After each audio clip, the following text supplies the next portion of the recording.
சாமானிய மனிதரின் உயிரே போச்சு. தெரு நாய்க்களை கட்டுப்படுத்த விரைந்து நடவடிக்கை எடுக்க வேண்டியது அவசியம். இப்பொழுது விழிப்பு இல்லையேல் இழப்பு இன்னும் அதிகம்.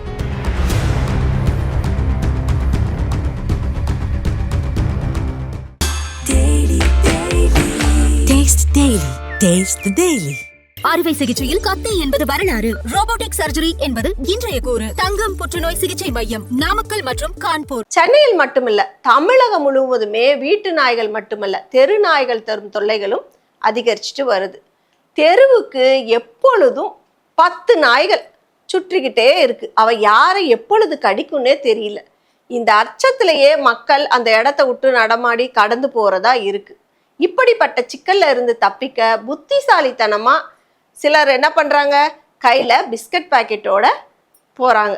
ஆங்காங்கே சுற்றி திரியும் கால்நடைகள் வேற நம்மை பயமுறுத்துது. இருசக்கர வாகனங்கள்ல பைக்ல போறவங்களுக்குலாம் இந்த பிரச்சனை தெரிஞ்சிருக்கும். தெரு முழுவதுமே ஆங்காங்கே படுத்து கிடக்கும் நாய்கள் ஒட்டு மொத்தமா பாய்ந்து வந்து நம் காலை தான் குறி வைக்குது. இதனால பலரும் நிலை தடுமாறி கீழே விழுந்துடுறாங்க. கை காலில் அடிபடுது, விபத்து பல நடக்குது.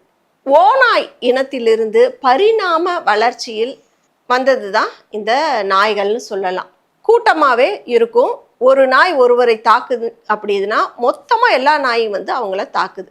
அதற்கு காரணம் அவர்களோட இயற்கையான மரபணுவிலேயே அந்த இது கலந்துருக்கு. ராபிஸ் கிருமி ஒருவரை தாக்குச்சுன்னா அதன் அறிகுறிகள் தென்பட்டு விட்டால் உலகிலேயே எந்த சிறந்த மருத்துவராலும் அவரை காப்பாற்ற முடியாது என்பது நிதர்சனமான உண்மை. நாய்க்கடி விஷயத்துல அலட்சியம் காட்டும் பொழுது ஒவ்வொரு நிமிடமும் நமக்கு உயிர் ஆபத்தை ஏற்படுத்துது. பல மருத்துவர்கள் இதை காலங்காலமா எச்சரிச்சுக்கிட்டு இருக்காங்க. இது ஒரு புறம் இருக்க, பொதுமக்கள் சிலர் நாய்க்கடி ஆபத்து தெரியறதே இல்லை. நாய் கடிச்சிருச்சு அப்படின்னா ஏதோ பூரான் கடிச்ச மாதிரி சுண்ணாம்பு தடவுறது, இதெல்லாம் கிராமப்புறங்கள் ஆகட்டும் இன்னும் செஞ்சிட்டே இருக்காங்க. பலர் இதால உயிர் இழந்துட்டு வராங்க. நாய் கடிச்ச உடனே நம்ம என்ன பண்ணணும்னா டாப் தண்ணியை திறந்து விட்டு அந்த நாய் கடித்த காயத்தை முழுவதுமா கழுவணும். 1 நிமிடமாவது அந்த தண்ணியில காயத்தை நல்லா கழுவணும். அதுக்கப்புறம் சோப்பு போட்டு அந்த இடத்தை சுத்தமா கழுவணும். நாய் கடித்தால் அதன் உமிழ் நீரில் இருக்கும் ராபிஸ் வைரஸ் அந்த காயத்துல நம்ம சோப்பு போட்டு கழுவும் பொழுது இறந்துருது. கழுவிய பிறகு சிறிது கூட தாமதிக்க கூடாது. அரசு மருத்துவமனைக்கு போய் நம்ம தடுப்பூசி போட்டுக்கொள்வது அவசியம். எவ்வளவு விரைவாக முடியுமோ அவ்வளவு விரைவாக நாம் சென்று ஊசி போட்டுக்கொள்வது அவசியம். நாய் கடிச்ச உடனே இந்த ராபிஸ் ஊசி போட்டுக்கொள்வது முக்கியம். வீட்டு நாயா இருந்தா கூட நம்ம இதை கடைபிடிக்கணும். அந்த நாய் கடித்த தினத்தில் இருந்து 5 தவணையா மருத்துவர்கள் அறிவுரைப்படி கால இடைவெளி விட்டு இந்த ராபிஸ் ஊசி போட்டுக்கிறோம். அவங்க சொன்னாங்கன்னா மருத்துவர் அறிவுரைப்படி 90வது நாளும் 6வது ஊசி போடணும். ஏன்னா அந்த ராபிஸ் கிருமி நம்மளை தாக்கி இருக்கு அப்படின்னா போட சொல்லுவாங்க. அப்ப அவசியம் நீங்க இதெல்லாம் போடணும். கடித்த நாயை அடித்து கொள்வதோ அதை விரட்டி விடுவதோ கூடாது. அடுத்த 15 நாளைக்கு அந்த நாயை கண்காணிக்கணும். ராபிஸ் பாதித்த நாயா இருந்தா ஒருவரை கடிச்ச பிறகு அந்த நாய் 15 நாள்ல இறந்துடும். அந்த 15 நாள்ல எவ்வளவு பேரை கடிக்குதோ அதுதான் தெரியல. அப்ப நம்ம தெரிஞ்சுக்கலாம் இது ராபிஸ் பாதிச்ச நாய் அப்படின்னு. இந்தியா முழுவதுமே தெரு நாய் தாக்குதல் அதிகரிச்சுட்டு வருது. வீடுகளில் வளர்க்கப்படும் நாய்கள் கூட தற்பொழுது சாலையில நடந்து வருவோரே மூர்க்கத்தனமா தாக்க சம்பவம் கேள்விப்பட்டுட்டு தான் இருக்கும். பலரும் நாய்களை அவதிப்பட விட்டுடுறாங்க. உயிர் பிழைச்சா போதுன்னு ஒரு சில நேரம் நம்ம போறோம் நாய் கடிச்சிருச்சுன்னா, ஆனா அந்த ராபிஸ் வைரஸ் தொற்றால பாதிக்கப்பட்டு உயிர் இழக்கிறவங்க எண்ணிக்கை அதிகமாயிடுச்சு. இதனாலதான் டெல்லி உச்ச நீதிமன்றம் தெரு நாய்க்களை பிடித்து அடைக்கணும் அப்படின்னு சமீபத்துல உத்தரவு பிறப்பிச்சாங்க. பின்ன அப்புறம் இந்த நாய் ஆதரவாளர்கள், அதாவது விலங்குகள் பாதுகாப்பு அமைப்பு அப்படின்னு சொல்றோம்ல, அவங்க என்ன பண்ணாங்க, நீங்க அதை பிடிச்சிட்டு போய் கருத்தடை பண்ணி திரும்பவும் கொண்டு வந்து அந்த இடத்துக்கே விட்டுருங்க அப்படின்னு கேட்டு சொன்னாங்க. சரின்னு அதையும் கவர்மெண்ட் ஒத்துக்கிட்டாங்க. ஏன்னா உடனடியா இப்ப பல லட்சம் நாய்கள் இருக்கிறனால அதை கட்டுப்படுத்துறது சிரமம் அப்படிங்கறதுனால அதற்கு ப்ராசஸ் ஜாஸ்தி, அதுக்கு வேலையாட்கள் எடுக்கணும், கவர்மெண்ட் அதுக்கு இன்னும் நிதி நிலைமை கொண்டு வரணும், அதற்கு உண்டான இடம் தேர்ந்தெடுக்கணும், அது பெருசா இருக்கிறனால இப்ப என்ன முடிவு பண்ணியிருக்காங்கன்னா அந்த நாய்களை பிடித்து கருத்தடை செய்து திரும்பவும் அந்த இடத்துல கொண்டு வந்து விட்டுறணும். அந்த ராபிஸ் அந்த மாதிரி பாதிச்ச நாய்கள் இருக்கும் பட்சத்தில் அதை மட்டும் தனிமைப்படுத்தணும் அப்படின்னு சொல்லியிருக்காங்க. இது பெரிய ஆபத்துல முடியறதுக்கு முன்னாடி நம்ம விழிப்புணர்வா இருக்கணும். நோயால பாதிக்கப்பட்ட நாய்களை உடனடியாக அப்புறப்படுத்த வேண்டும். இது நம்ம தமிழக அரசும் தற்பொழுது விரைந்து நடவடிக்கை எடுத்துட்டு வராங்க. நம்ம சிறு வயதுல இருக்கும் பொழுதே நாய்ப்பிடிக்கு வண்டி வரும், பார்த்துருப்போம். ஓரளவுக்கு 40+ இருக்கவங்களுக்குலாம் அது தெரியும். அவங்க என்ன பண்ணுவாங்க, அந்த நாயை பிடிச்சிட்டு போய் கருத்தடை செஞ்சிட்டோம் அப்படின்னு சொல்லி கொண்டு வந்து திருப்பவும் அந்த இடத்துல விட்டுருவாங்க. இந்த மாதிரி ராபிஸ் பாதிச்ச நாய்களை வந்து கொன்னுடுவாங்க. அப்பதான் இந்த வனவிலங்கு பாதுகாவலர்கள் என்ன பண்ணாங்க, நீங்க புடிச்சிட்டு போற எண்ணிக்கைகள் ஜாஸ்தியா இருக்கு, ஆனா நீங்க கொண்டு வந்து விடுற நாய்களோட எண்ணிக்கை கம்மியா இருக்கு, நாயும் ஒரு உயிர் தான், அது நன்றி உள்ள ஜீவன், அதை பாதுகாக்கிறது நம்மளோட கடமை, அது நம்மளுக்கு ஒரு வேளை சோறு போட்டீங்கன்னா விசுவாசமா இருக்கும், இதையெல்லாம் சொல்லி அதை செய்ய விடாம பண்ணாங்க. அப்ப கார்பரேஷன் என்ன பண்ணாங்கன்னா, சரியானபடி இந்த நாய்களை ரொம்ப துன்புறுத்துறாங்க அப்படின்ற மாதிரி அப்பெல்லாம் பேச்சு எடுபட்டுச்சு. இருந்தாலும் அப்ப கட்டுப்பாட்டுக்குள் இருந்தது. ராபிஸ் பாதிப்புகள் கட்டுப்படுத்துவது பெருமளவு குறையும் அப்படின்ற நம்பிக்கை இருந்தது. தெருக்களில் நாய் பிடிக்கும் வண்டிகளும் வந்துட்டு இருந்தது. அதெல்லாம் நம்ம கண்கூடா பார்த்தோம். அதே மாதிரி இந்த ராபிஸ் நோயால பாதிச்சவங்களை கண்கூடா பார்த்தவங்களுக்கு அதோட வலி என்னன்னு புரியும். மேல்தட்டு மக்களுக்கு அது புரியறதுக்கு வாய்ப்புகளே இல்லைன்னு சொல்லலாம். ஏன்னா அவங்க வச்சிருக்க நாய்களுக்கெல்லாம் தடுப்பூசி போட்டுக்கிறாங்க, பராமரிக்கிறாங்க அப்படின்னு சொல்றாங்க. அதனால அது பாதிப்பு அதிகம் இல்லாம கூட இருக்கலாம். ஆனா தெரு நாய்கள் கடிக்கும் பொழுது அந்த மனிதன் அந்த 3 மாதம் அதுக்குள்ள அந்த நாய் மாதிரியே எல்லாம் பண்றாங்க அப்படின்னு சொல்லுவாங்க. அது கண்கூடா பார்த்து நம்ம வீட்டில் ஒருத்தர் இருந்து அதெல்லாம் அனுபவிச்சவங்க சொல்லதை கேட்க கூட நம்மளால முடியாது. அந்த அளவுக்கு நம்ம இரக்க குணம் இல்லைன்னு சொல்லலாம். அதெல்லாம் தாங்கக்கூடிய சக்தியே நம்ம கிட்ட இல்லைன்னு சொல்லலாம். அவங்கள பார்க்கக்கூடிய சக்தியோ பராமரிக்கும் சக்தியோ.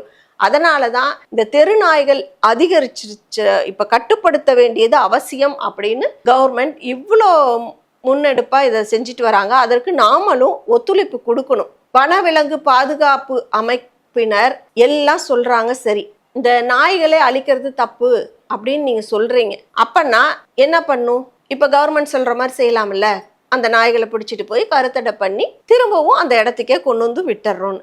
இல்ல நீங்க சில நாய்கள் வளர்க்க ஆசைப்படுறீங்க, நான்லாம் எங்க தெருவில் இருக்க நாய்க்கு பிஸ்கட் போடுவேன், அதற்கு உண்டான நம்ம சாப்பாடு கூட இல்லை, அதுக்குன்னு உண்டான சாப்பாடுகளே நாங்க கொடுக்குறோம் அப்படின்னு சொல்றீங்க.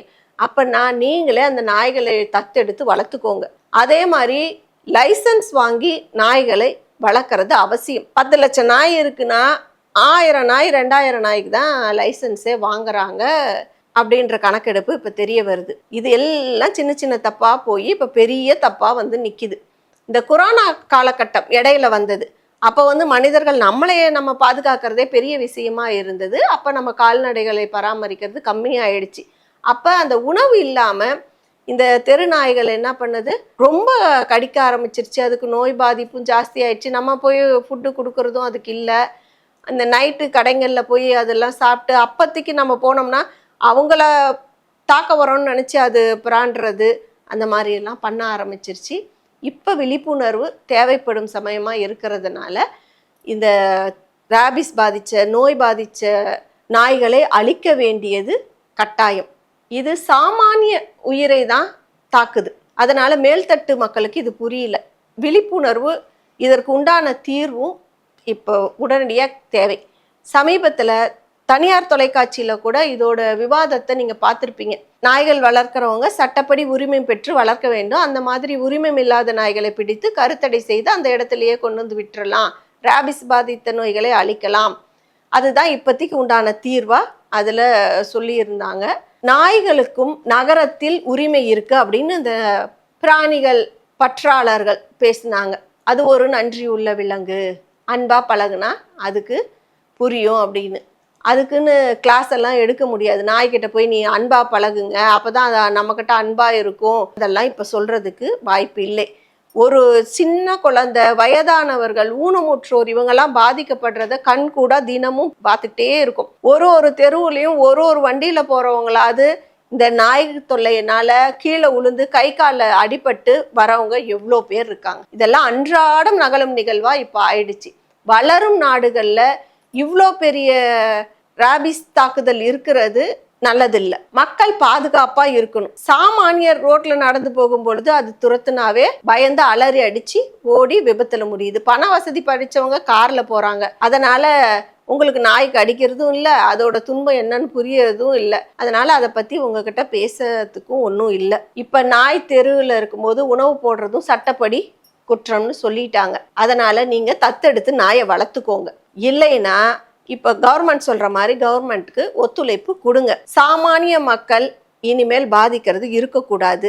நீங்கள் வளர்க்கும் நாய்களுக்கும் தடுப்பூசி பராமரிப்பு இதெல்லாம் இருக்கணும்.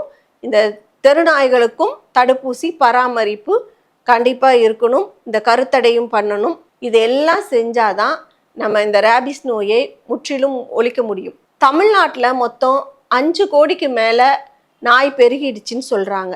அதை முறைப்படி பராமரிக்கணும். அதுதான் இப்போ நம்மளுக்கு பூதாகரமாக நிற்குது. நாளைக்கு நாய்கிட்ட பழகிறவங்க அதுக்கிட்ட நீங்கள் கல் எடுத்து அடிச்சிங்கன்னா தான் அது கடிக்கும். நான் இது வளர்ப்பு நாய், நீங்கள் ஓடக்கூடாது நாய் வரப்ப, இதெல்லாம் சொல்கிறாங்க. அதெல்லாம் இப்போ ஏற்றுக்க முடியுங்களா? எவ்வளோ உயிரே போகுதுங்கும் போது இந்த சின்ன சின்ன நீங்கள் சொல்கிற சப்பக்கட்டெல்லாம் ஏற்றுக்க முடிகிற மாதிரி இல்லை.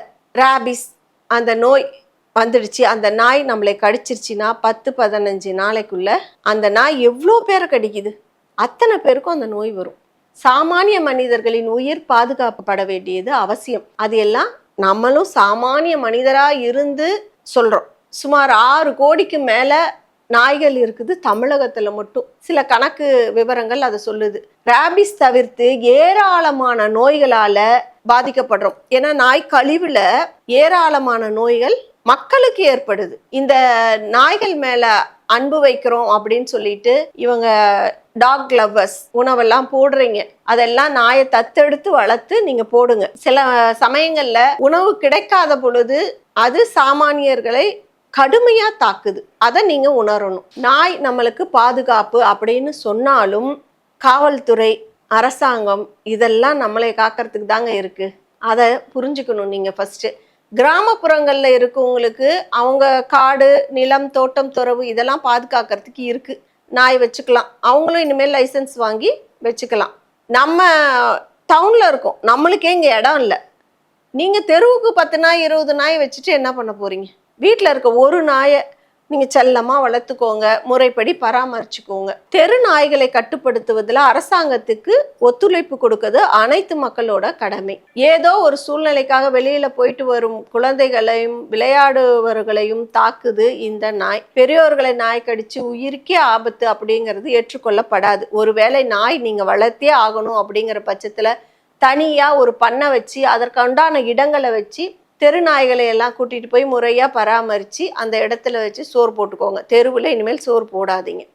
இதெல்லாம் உங்களுக்கு பல்வேறு புரிதல்கள் ஏற்படும். அதை ஒரே இடத்துல இருந்து அந்த நாய்களை நீங்கள் பராமரிக்கும் பொழுது அதுக்கு என்னென்ன பிரச்சனைகள் வருதுன்னு அப்போ தான் உங்களுக்கு புரியும்.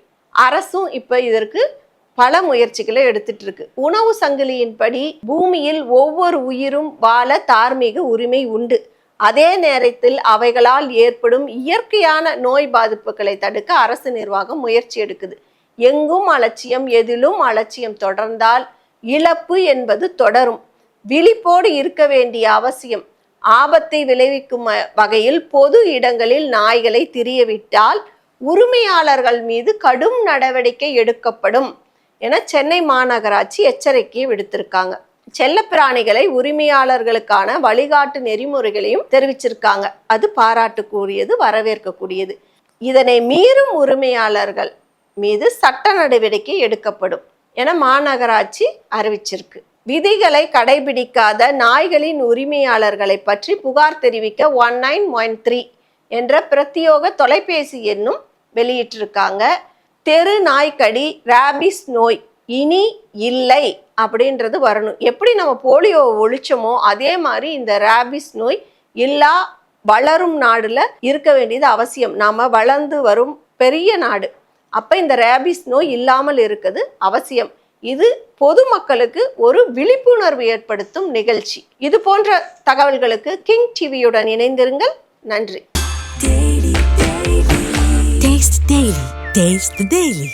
அறுவை சிகிச்சையில் கத்தை என்பது வரலாறு. ரோபோட்டிக் சர்ஜரி என்பது இன்றைய கூறு. தங்கம் புற்றுநோய் சிகிச்சை மையம், நாமக்கல் மற்றும் கான்பூர்.